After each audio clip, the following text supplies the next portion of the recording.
Hi, hello. A while ago I promised you to come back and do a look featuring my two singles from DIOR in the shades Beige Mita and Lucky Clover, because when I saw them together I figured they would make an absolutely beautiful look. So that's what we're doing today while chatting about, you know, period issues, the sequel. Now, if you're tired of me talking about, you know, period issues, then this is your moment to click away. But if you're interested in the follow-up to my story from my previous two videos, specifically from my video where I did the fresh spring look, then stay tuned. So just to give you context, if you're not familiar with the issue that I addressed in my previous video, I'm, by the way, going to start doing my makeup. This is the Urban Decay Primer Potion, which is basically the only eyeshadow primer I use at the moment. I always use one primer at a time. I don't like to have several open at the same time. So I had mentioned that since turning 40, I've had some issues with like one of the days of my period when I experienced quite a significant blood loss in a short span of time. Of course, the most logical thing was to actually go and talk to the GP. Now, first let me tell you, I was very pleasantly surprised by the reaction of my GP last week, because I finally had time to call them last week, and I like 80% expected, based on, you know, previous interactions and mostly based on experiences also from other people with the Dutch healthcare system, that they would basically tell me to suck it up and take some paracetamol and not even like bother inviting me for a talk. I was really shocked when I spoke to the assistant, because usually what happens here is that you don't really talk to the doctor. You talk to the artsassistent, which is the doctor's assistant, who are basically trained in triage. They're going to ask you questions to figure out whether something is horribly wrong and the doctor needs to see you, or whether you're being a hypochondriac and they will just give you advice what to do at home. I'm joking. They don't think you're a hypochondriac. They just want to minimize the amount of time the GP has to spend with people, because they got a schedule there, okay? I'm going to just take the NARS Light Reflecting in the shade Deauville. So when I called, I explained the issue, and literally within a minute or so, she was like, okay, we're making an appointment. And I was almost like so shocked that I wanted to say, like, really? You're kidding? For sure? Like, for real? We're making an appointment? You're not sending me off into the sunset with paracetamol? But they immediately made an appointment, and not only that, but because my GP is male. Well, actually, I used to have a female GP, but then I think she left the practice and now I have a male GP, and I usually don't really care. So, but she very attentively asked me if I mind talking to a dude, because my GP is a dude, and I was like, no, as long as he's competent, I don't really care. So we made an appointment, and the appointment was yesterday.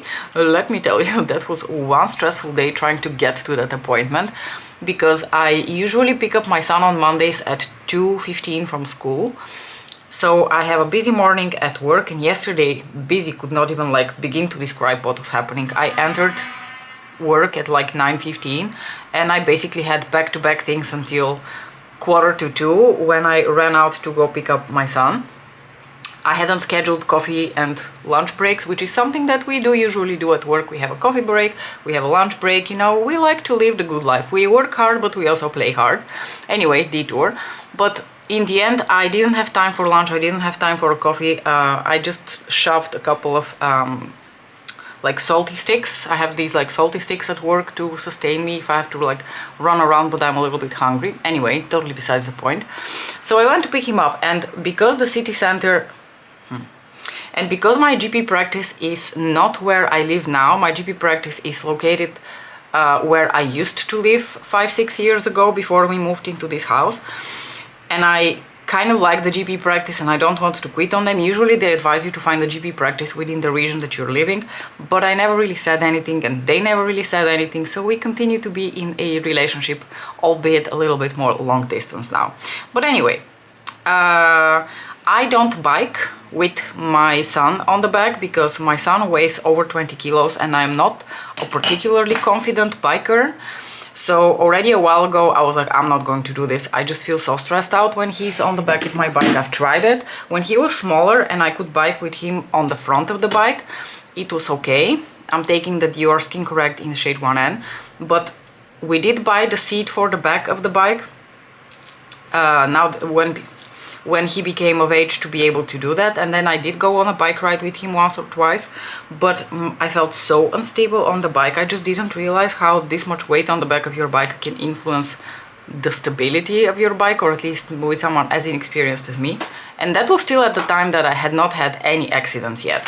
So I biked with him once or twice. I felt really stressed out. I was always constantly worried that I'm going to fall and I'm going to hurt him.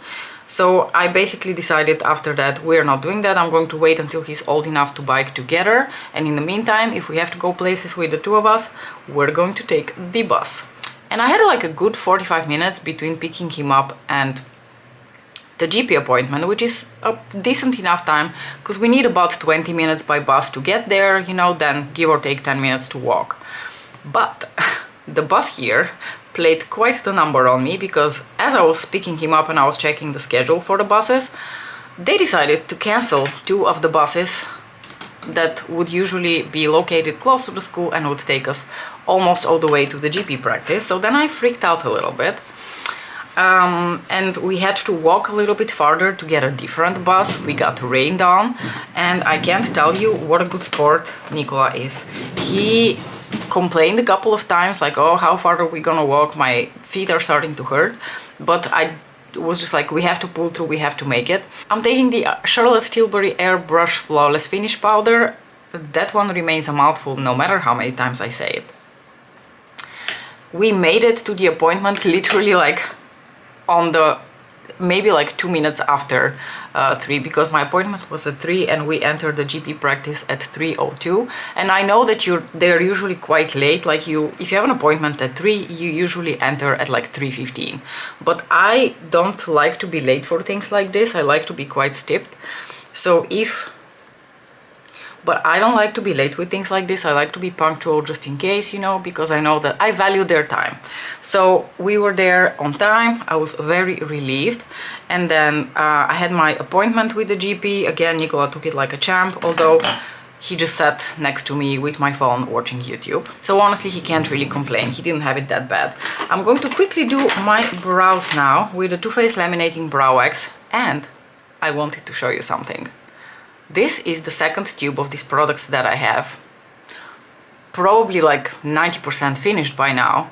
And only now, based on a photo I saw online, did I realize that you can remove the cap and there are actually like a little spoolie thing and a little comb thing on this side. You tell me what kind of a Dumbo you need to be to not realize this whole time. That said, I don't really use either of them. Maybe I would have used the little like spoolie part, but I just don't like it as much as my like separate spoolie brush that I have here. So it would have probably been useless information to me either way, but I just felt really silly for not realizing that that was even an option. Anyway, I entered the GP office. He asked, okay, what is the issue? And I told him, it's actually quite simple. This is the issue. And then without hesitation, he just told me, you have 4 options. And he sort of enumerated them in like ascending order of side effects and aggressiveness of the treatment. And he said that this is all based on how heavy the blood loss is and whether it's affecting me physically, as in, do I feel dizzy? Do I feel like I'm actually experiencing signs of anemia? And now, unluckily for me, luckily for him, I actually know how anemia feels, and I do not have any of that, because I do lose a lot of blood, but it's for so far within a short period of time, and basically then it's done. It's not like I experience significant blood loss in a prolonged period of time, which is, you know, one of the few things that I'm grateful for so far. But he said that some women have it like really, really bad, or there's always a possibility that it will progress to be really, really bad, and then we have to think about it. But he gave me the 4 options, and to be honest with you, because I had already done a little bit of a search online myself, I was more or less familiar with all the 4 options. Let's stick with DIOR. I'm going to take also their natural bronze in the shade Deep, which I have to be very careful with because obviously it is kind of the wrong shade for me. Which brush am I going to use for this?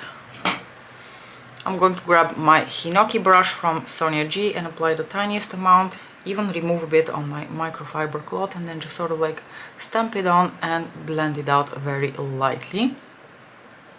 So the 4 options were, and I also mentioned it in my previous video, that I had sort of accidentally already been doing option 1 unknowingly, because for years I had noticed that when I have a little bit more menstrual cramps and I take relatively large doses of ibuprofen for my standards, I experience less bleeding.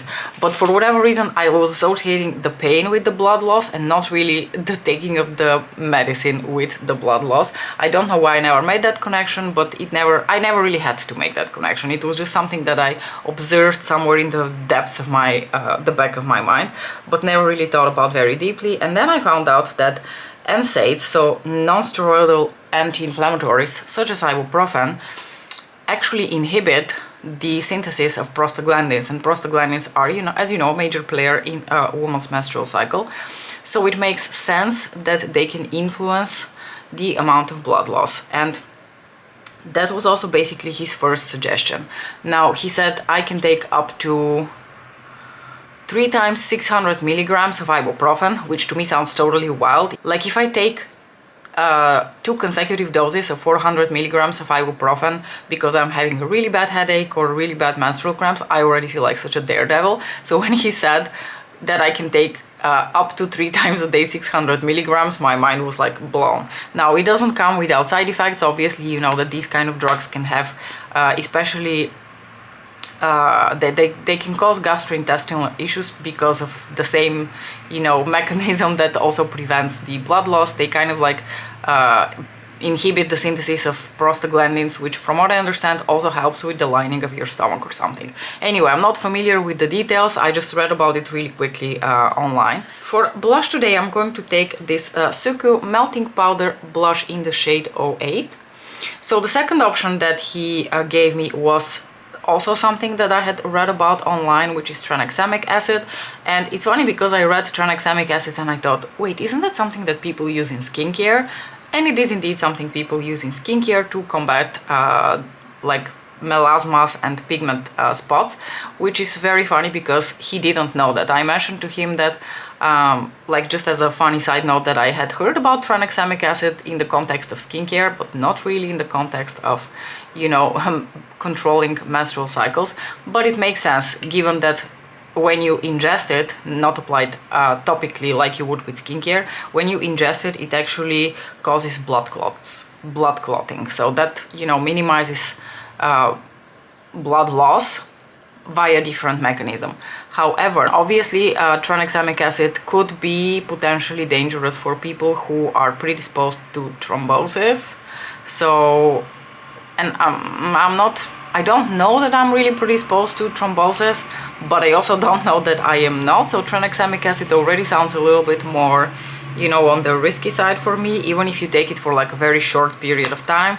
I'm the kind of person that will at all costs avoid taking drugs. I will take things like paracetamol and ibuprofen, especially to combat pain, but even with that, I tend to be quite conservative. I will first take one, and then if I need, I will take another one. I just don't like it. Probably nobody does, but I don't like to take pills. I like to be very conservative. So at that point I was already thinking, he agrees, I agree, that so far it seems like perhaps the first line treatment could be indeed ibuprofen. Let's stick with DIOR for highlighter. I'm going to take this beautiful highlighter here in the shade Nude Glow.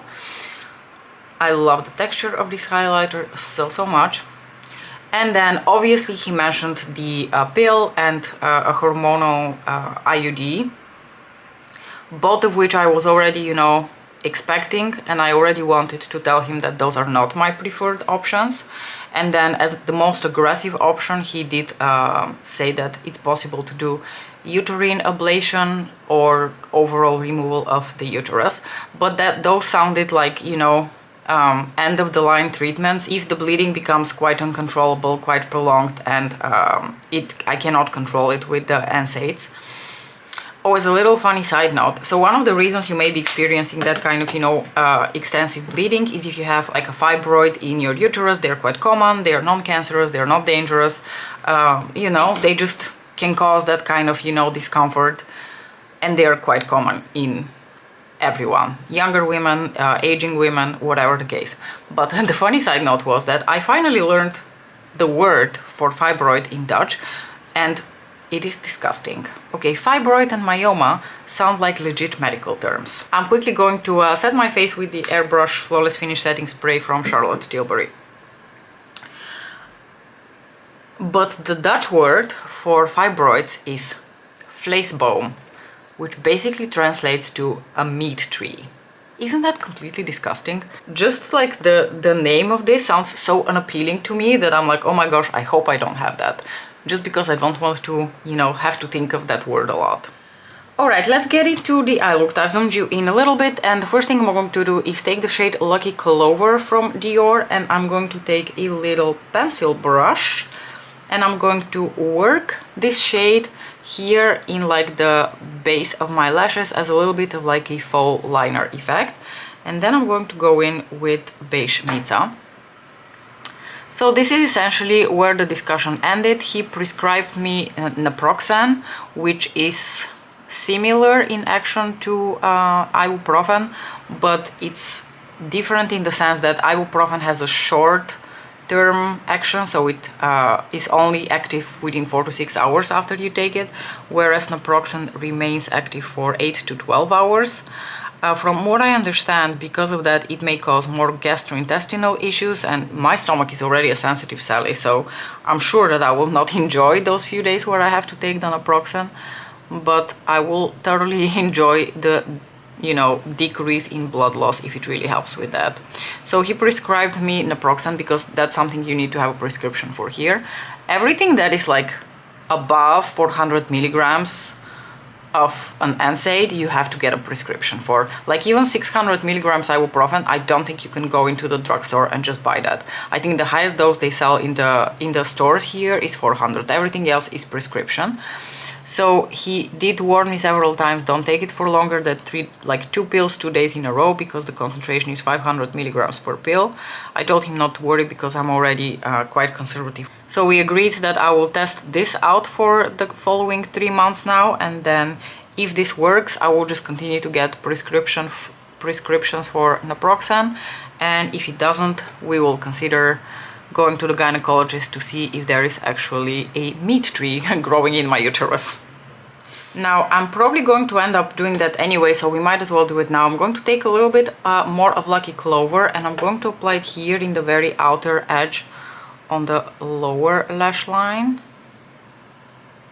just to, you know, make the look a bit more cohesive. I always feel like if I don't connect the upper and lower lashes, especially if I'm wearing a somewhat darker shade, it just all looks a bit disjointed. And then I'm going to take a small blending brush. This one is from My Kitco Pro, and I'm going to just blend that here on the lower lashes a little bit.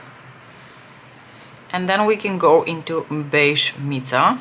So I don't know if you guys were like super done with me talking about this topic, or you found this interesting and informative, but either way I thought I would share and pass along the wisdom. Honestly, if you go on Google, you're going to find all of this information already, and with quite much detail. So it's not something that you couldn't just like find out within 10 minutes of a Google search.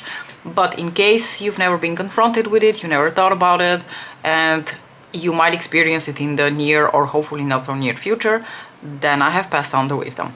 Now this is the shade Beige Mica, which is this beautiful brown neutral taupe shade.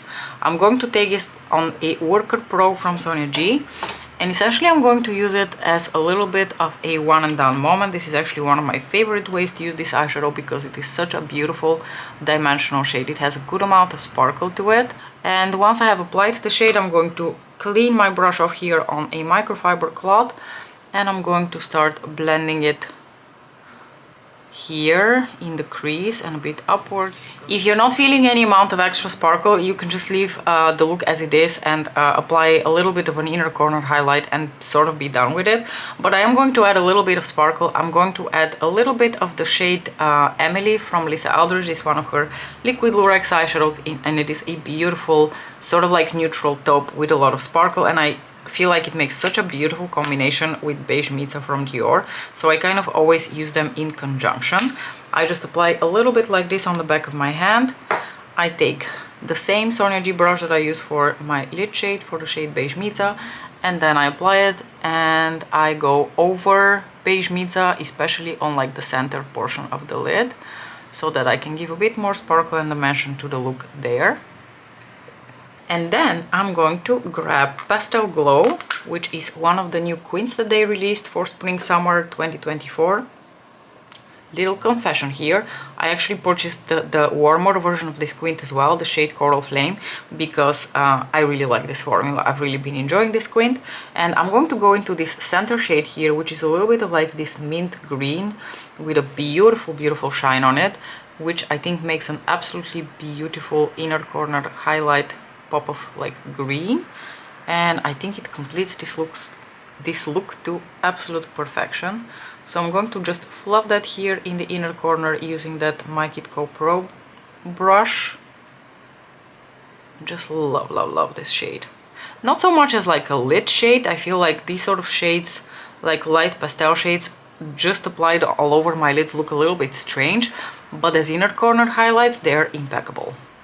No better time to apply a little bit of Night Forest from Lisa Eldridge. This is one of her seamless glide pencils here in the waterline to complete the look, because Night Forest is essentially the same shade as Lucky Clover, but then in a pencil form. So actually, if you have Night Forest and you would like to achieve this look without purchasing the DIOR eyeshadow, but you do have this pencil from Lisa Eldridge, these are very emollient, so they really allow you to do that kind of like smoky wink, so you can apply a little bit of the pencil and then smoke it out with your brush.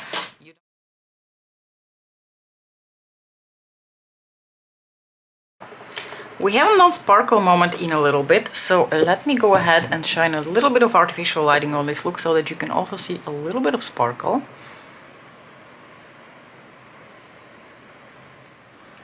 Do you have it that sometimes you pair certain clothes with a certain type of makeup and then you like the pairing so much that it kind of becomes a habit to always pair this specific shirt with this specific lipstick? That's a little bit what I'm having at the moment with this shirt and this type of look and the shade Suzanne Sunset from Gucci. So this is the lipstick that I chose for today. This is one of their matte lipsticks, and it is one of, I think, the new shades that they released with the Gucci Neutrals collection for Spring-Summer 2024. It is a gorgeous like neutral beige brown, and I just love how it looks with the color of this shirt and with this type of look. A fun fact, before that, my usual pairing with this shirt and this type of look would have been Sorcery by Lisa Eldridge, and I think still Sorcery by Lisa Eldridge or Decade by Lisa Eldridge would have looked absolutely beautiful with this look. But lately I've been having a love affair with Suzanne Sunset from Gucci, so that's my preferred choice the last couple of times that I have worn this shirt. Anyway, I hope that you enjoyed this look. I really love how this look turned out. This is a very Mariam look. I really enjoyed all the products that I featured for this look. I'm very curious what you thought about it. Do share your thoughts. I hope this video was also somewhat useful to you if you're experiencing similar issues, or, you know, let's share wisdom in the comments down below as usual.